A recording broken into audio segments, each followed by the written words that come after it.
शहर आई देहाती बहू। हाल में रोहन की शादी निर्मला नाम की लड़की से हुई थी। निर्मला गांव की लड़की थी। रोहन के पिता और निर्मला के पिता दोनों बचपन के दोस्त थे। उन्होंने बचपन में ही एक दूसरे से वादा कर लिया था कि दोनों बच्चों के बड़े होते ही उनकी शादी करवा देंगे। इसलिए वादे के अनुसार रोहन के पिता निर्मला को अपनी बहू बनाकर घर ले आते हैं। निर्मला अपने साथ अपनी गाय भी लेकर आ जाती है और उसे घर के आंगन में बांध देती है। अरे ये क्या माँ, भाभी तो गाय भी लेकर आई हैं हमारे घर में। अभी घर में गाय बंधी देखकर आस पड़ोस के लोग तो हमारा मजाक उड़ाएंगे ना। हाँ बेटा, तू ठीक कहती है, लेकिन क्या करूँ मैं। तू तो जानती है तेरे पिता किसी की नहीं सुनते। अरे ये क्या निर्मला, तुम अपने साथ गाय क्यों लेकर आई हो? आपके शहर में पैकेट वाला मिलावटी दूध मिलता है ना, लेकिन मुझे तो रोज ताजा दूध पीने की आदत है। गाय लाकर मैंने ना बहुत अच्छा किया है। अब हम सब रोज ना गाय का ताजा ताजा दूध पियेंगे। अरे ये सब तो ठीक है, लेकिन तुम ध्यान रखना कि तुम्हारी गाय की वजह से आस पड़ोस के लोगों को कोई तकलीफ ना हो।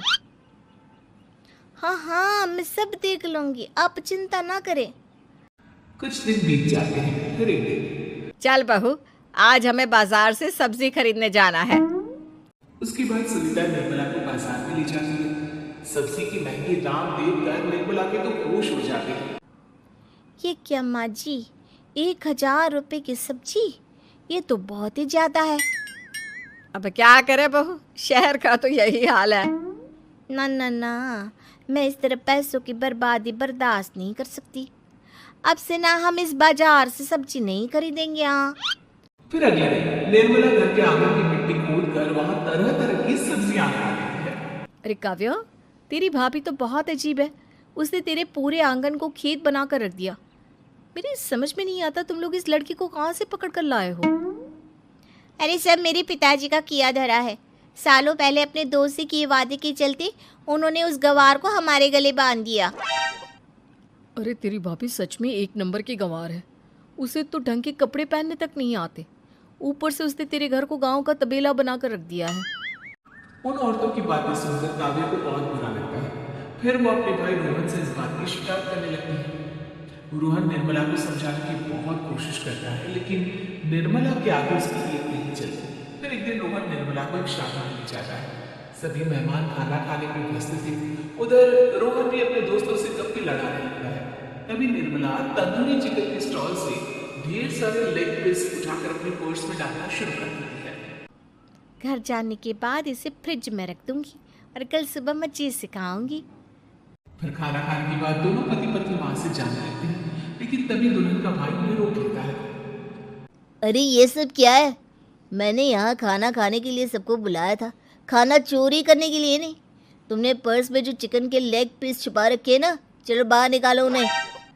दुल्हन का भाई फौरन निर्मला से पर्स छीनकर सारे लेग पीस बाहर निकाल लेता है।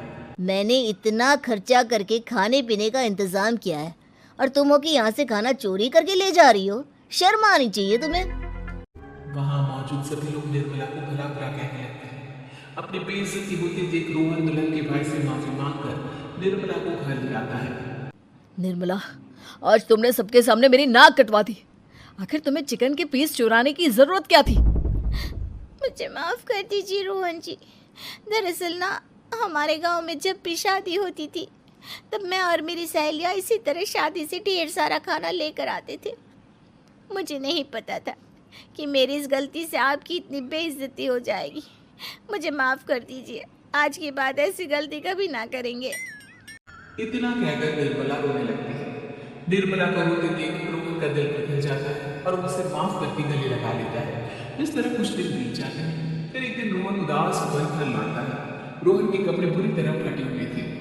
अरे बेटा, ये सब क्या है? किसी के साथ मारा पीटी हो गई है क्या?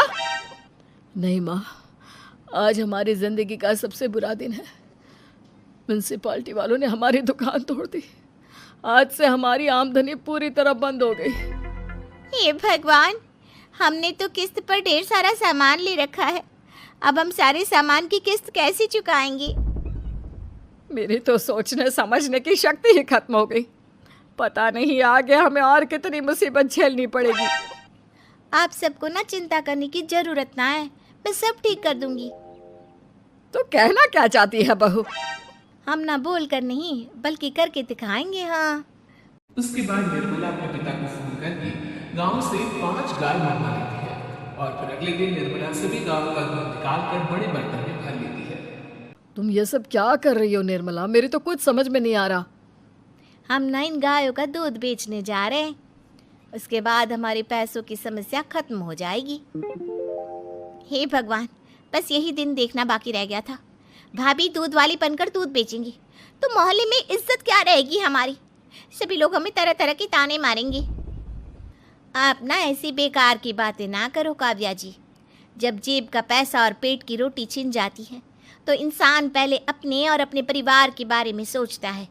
और वैसे भी जिस काम से हमारा घर चले उसकी कभी ना बुराई नहीं करनी चाहिए। फिर निर्मला दूध के 2 बड़े बर्तन साइकिल के दोनों तरफ लटकाकर मोहल्ले में घूमने लगती है। दूध ले लो, दूध, गाय का ताजा ताजा दूध ले लो, बिना मिलावट का शुद्ध दूध ले लो। चलो चलो आओ भाई, जल्दी ले लो।